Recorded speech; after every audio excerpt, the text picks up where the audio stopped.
the major key to the good life. The major key is not in learning how to set goals. It is not in learning how to better manage your time. It is not in mastering the attributes of leadership. Every day in 1,000 different ways, we are trying to improve ourselves by learning how to do things. We spend a lifetime gathering knowledge in classrooms, in textbooks, in experiences. Now, if knowledge is power, if knowledge is the forerunner to success, then why do we fall short of our objectives? Why, in spite of all our knowledge and in spite of our collective experiences, do we find ourselves aimlessly wandering, settling for a life of existence rather than a life of substance? There may be many answers to this question. Your answers may be different than your associates or your spouses or your friends. While there may be many answers to this question, the fundamental answer is the absence of discipline. Applying all that we know. That's the key word, discipline, self-discipline. We might add one more word here, consistent. Consistent self-discipline. It doesn't really matter how smart you are or how much you know if you don't use it. It doesn't really matter that you graduated magna cum laude if you're stuck in a low-paying job. It doesn't really matter if you attended every seminar that comes to town if you don't apply what you've learned. Better than knowledge is applied knowledge. And once we've applied our knowledge, we must study the results of that process. Apply our knowledge, study the results. Refine our approach. Finally, by trying and observing and refining and trying again, our knowledge will inevitably produce worthy results, admirable results. And with the joy and results of our efforts, we continue to apply, to learn, to observe, to fuel our ambition with the positive reinforcement of continued progress. Pretty soon, we'll find that we're swept into a spiral of achievement, a vertical rise to success. And the ecstasy of that total experience makes for a life of triumph over tragedy, dullness, and mediocrity. But for this whole process to work for us, we must first master the art of discipline, self-discipline, consistent self-discipline. It takes consistent self-discipline to master the art of setting goals, to master the art of time management, to master the art of leadership, to master the art of parenting and relationships. If we don't make consistent self-discipline part of our daily lives, the results we seek will be sporadic and elusive. It takes a consistent effort to truly manage our valuable time, or we'll be consistently frustrated. Our time will be eaten up by others whose demands are stronger than our own. It takes discipline to conquer the nagging voices in our minds, the fear of failure, the fear of success, the fear of poverty, the fear of a broken heart. It takes discipline to keep trying when that nagging voice within us brings up the possibility of failure. It takes discipline to admit our errors and recognize our limitations. The voice of the human ego speaks to all of us. Sometimes the voice of ego says that we should magnify our value beyond our results. It leads us to exaggerate, to not be totally honest. It takes discipline to be totally honest, both with ourselves and with others. Be certain of one thing: every exaggeration of the truth, once detected by others, destroys our credibility and makes all that we say and do suspect. As soon as a business colleague figures out that we tend to exaggerate, guess what? They'll always think we exaggerate, and they'll never quite hold us in the same regard again. Never. The tendency to exaggerate, distort, or even withhold the truth is an inherent part of all of us. It starts when we're kids. Johnny says, "I didn't do it. I didn't do it." Well, maybe Johnny didn't do it, but he probably had something to do with it. And then it continues when we're adults, exaggerating the benefits of a product to make a sale. exaggerating our net worth to impress old friends, exaggerating how close we are to closing a deal to impress the boss. And only an all-out, disciplined assault can overcome this tendency. It takes discipline to change a habit, because habits are formed a little bit each day, every day, every day. Once habits are formed, they act like a giant cable. They act like a nearly unbreakable instinct that only long-term disciplined activity can change. We must unweave every strand of the cable of habits slowly and methodically until the cable that once held us in bondage becomes nothing more than scattered strands of wire. It takes the consistent application of a new discipline, a more desirable one, to overcome one which is less desirable. It takes discipline to plan. It takes discipline to execute our plan. It takes discipline to look with full objectivity at the results of our applied plan. And it takes discipline to change either our plan or our method of executing that plan if the results are poor. It takes discipline to be firm when the world throws opinions at our feet. It takes discipline to ponder the value of someone else's opinion when our pride and our arrogance leads us to believe that we are the only ones with the answers. That discipline is a constant human awareness of the need for action and a conscious act by us to implement that action. Discipline is an awareness of the constant need for action and a conscious act to implement that action.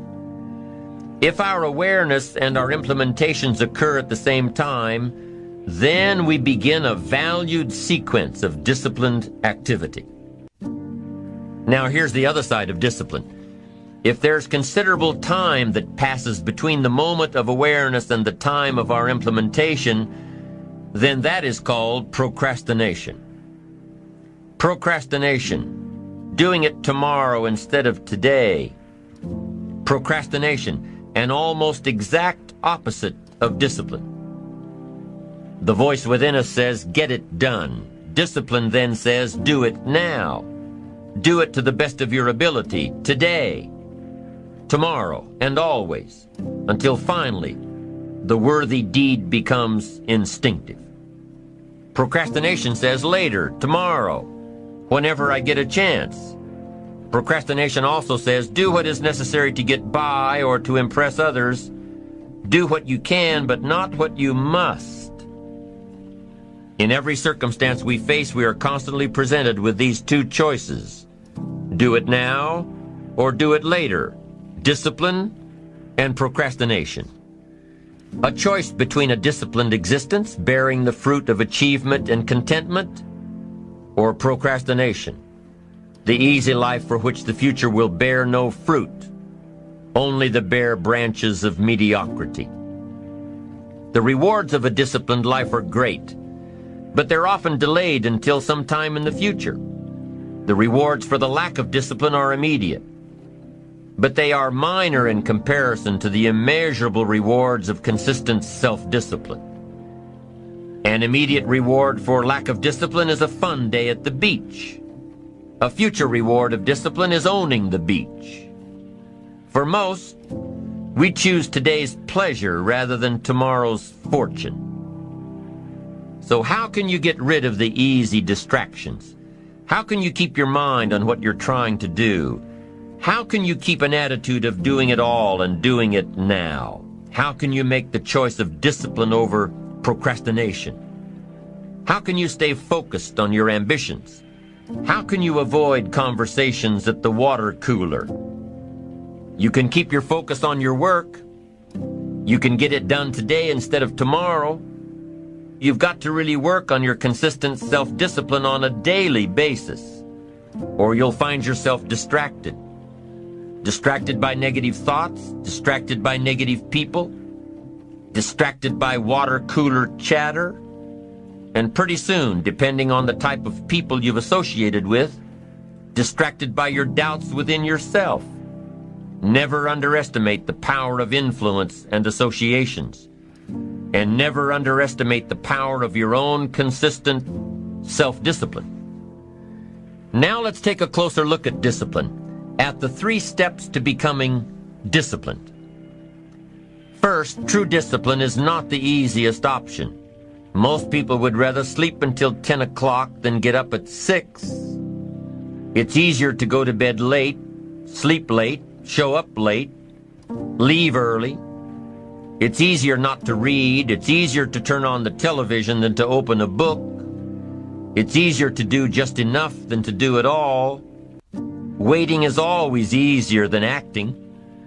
Trying is always easier than doing. Imagine what life would be like if we didn't have to make our bed in the morning, or keep our garage clean, or pay our taxes, or show up for work tomorrow. Wouldn't it be fascinating if we didn't have to do these things? Wouldn't it be fascinating? What do you suppose would become of us? You're right, not much. For whatever the reason, the system we live in and contribute to is designed to make the easiest things in life the most unprofitable. Profitable seems to be the most difficult. Our world is and always will be a constant battle between the life of ease and its momentary rewards and a life of discipline and its far more significant rewards. Each has its own price, the price of discipline or the price of regret. We will pay one or the other. What we wish we had done is the voice of regret, speaking in a sorrowful tone at a time when there is no going back. This is regret. No second chance. No, what would I do differently? Choose one or the other, but both will have their price, the price of discipline or the price of regret. One costs pennies, the other a fortune. Dostoevsky said, "There are hundreds of young men who would die for the truth, but very few who would spend 5 years studying to know what the truth is."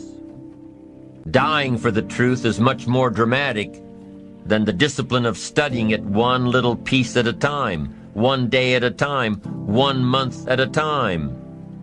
But in the big picture, is dying for the truth really easier than adhering to the daily disciplines? The first lesson of discipline is that it isn't the easiest option. The second lesson of discipline is that it's a full-time activity.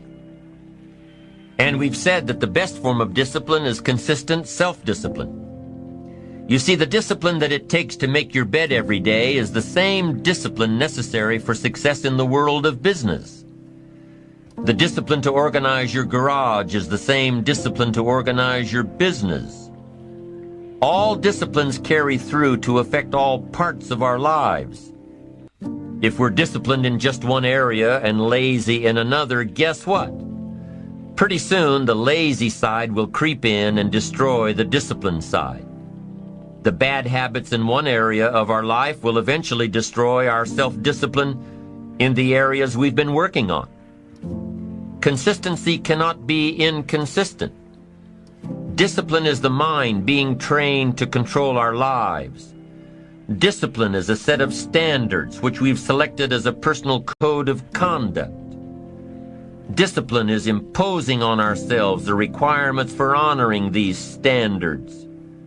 Once we've adopted these standards of behavior and conduct, we're committed to honor them.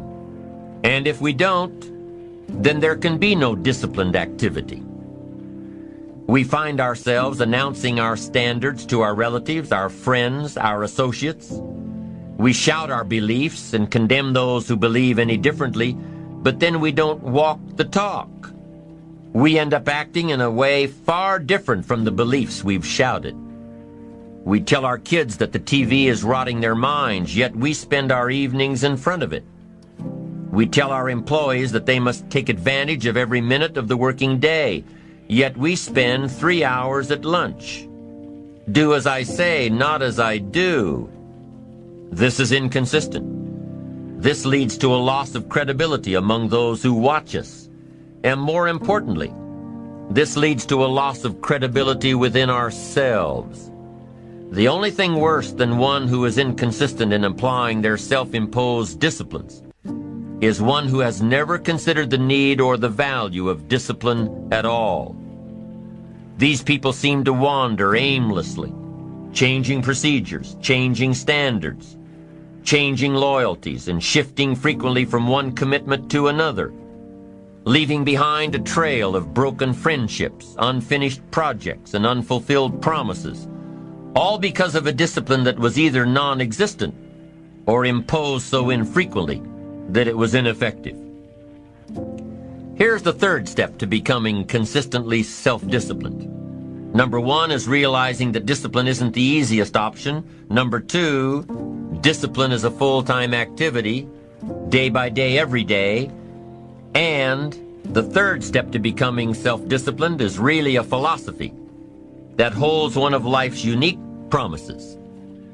Number three simply says, for every disciplined effort, there is a multiple reward. That's one of life's great arrangements. It's like the law of sowing and reaping. In fact, it's an extension of the biblical law that says if you sow well, you reap well. Now here's a unique part of the law of sowing and reaping. Not only does it suggest that we'll all reap what we've sown, it also suggests that we'll reap much more. Life is full of laws that both govern and explain behaviors. But this may well be the major law we need to understand. For every disciplined effort, a multiple reward. For every disciplined effort, a multiple reward. What a concept. If you render unique service, your reward will be multiplied. If you're fair and honest and patient with others, your reward will be multiplied. If you give more than you expect to receive, your reward is more than you expect. But remember, the key word here, as you might well imagine, is discipline. Everything of value requires care and attention. Everything of value requires discipline. Children require discipline. They must have a structure built for them. They must have boundaries to work within so they feel secure and comfortable to explore and grow. They must learn to recognize what's right and what's wrong, what's acceptable behavior, what's not acceptable. Children require unwavering discipline, consistent discipline, or they'll be confused as to how they're supposed to behave. Likewise, our thoughts require discipline. We must set up our inner boundaries, our codes of conduct, or our thoughts will be confused. And with confused thoughts, we'll end up being confused, hopelessly lost in the maze of life. And confused thoughts produce confused results. Look around you at this very moment in time. What might you be doing that needs attention? Perhaps you're listening to this program as you drive along in traffic, blowing your horn at someone ahead of you who isn't driving at the speed you'd like to. Perhaps you're listening alone because you've had a disagreement with someone you love or someone who loves you, and your anger won't allow you to speak to that person. Wouldn't this be an ideal time to examine your need for a new discipline? Perhaps you're on the brink of giving up or starting over or starting out, and the only missing ingredient to your incredible success story in the future is a new and self-imposed discipline that will make you stay longer and try harder and work more intensely than you ever thought you possibly could. The most valuable form of discipline is the one that you impose on yourself. Don't wait for things to deteriorate so drastically that someone else must impose discipline into your life. Wouldn't that be tragic? How could you possibly explain the fact that someone else thought more of you than you thought of yourself? That they forced you to get up early and get out into the marketplace when you would have been content to let success go to someone else who cared more about themselves? Your life, my life, the life of each one of us is going to serve as either a warning or an example. In the end, it is your own discipline that acts as the magic catalyst to give substance and depth to your ambition, to achieve your own plans and dreams, to have what you want to have, and to become what you want to become. Your consistent self-discipline is the magic catalyst. The ultimate question cannot be whether you are going to make the fundamental disciplines your own. The ultimate question is when. With the intense and consistent application of worthy disciplines, we have the individual and collective capacity to change ourselves, our incomes, our attitudes,